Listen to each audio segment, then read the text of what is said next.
Grade 1 ആയിട്ടുള്ളത് 5 first ഗ്രേഡാണ്.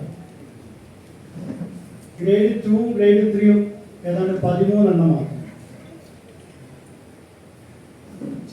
ഈ 10 ലക്ഷത്തിന് താഴെയുള്ള ക്ഷേത്രങ്ങളാണ് ഭൂരിഭാഗവും.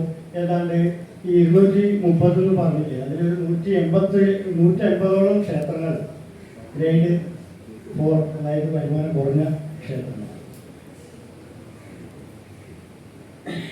ഇതിൽ ഈ പറഞ്ഞ ക്ഷേത്രങ്ങളിൽ ഏതാണ്ട് 160ഓളം ക്ഷേത്രങ്ങൾ നമ്മുടെ ബോർഡിന്റെ മാനേജ്മെന്റ് ഫണ്ട് പൂർണ്ണമായും അല്ലെങ്കിൽ ഭാഗികമായും മാനേജ്മെന്റ് ഫണ്ടിനെ ആശ്രയിച്ചിട്ടാണ് അവരുടെ ജീവനക്കാർക്ക് ശമ്പളം നൽകുന്നത്.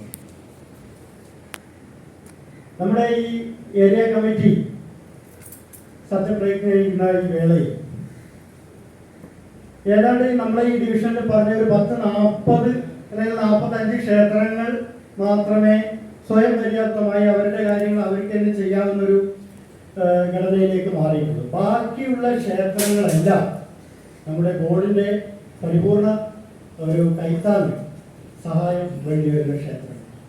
ഏരിയ കമ്മിറ്റിയുടെ പ്രാധാന്യവും അവിടെയാണ്.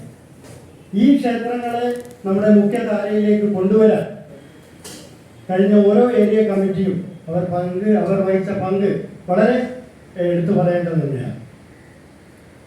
ക്ഷേത്രങ്ങളുടെ അടിസ്ഥാന സൗകര്യ വികസനം